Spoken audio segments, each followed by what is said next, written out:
Yo, welcome nga pa sa bagong episode ng Lutong Geng Geng. Pinag-relax muna natin ang ating manok bago natin lutuin. Nagpainit na ako ng kaldero dyan. Ang ating paglulutuan at ilagay ko lang din ang taba ng manok.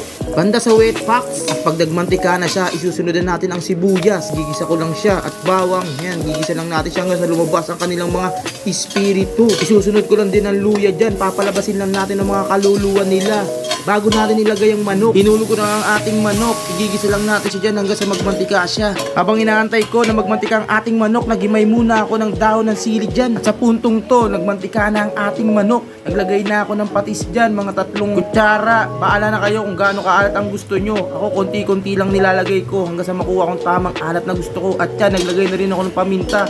Nahalo-halo ko lang yan ropa at tatakpan ko lang siya 10 minutes bago ko siya binuksan ulit at nilagyan ng chicken cubes. Inulog ko na rin ang ating mga sayote para lumambot na agad sila. At syempre, dahil tinola ang ating niluluto, nilagyan ko na ng sabaw.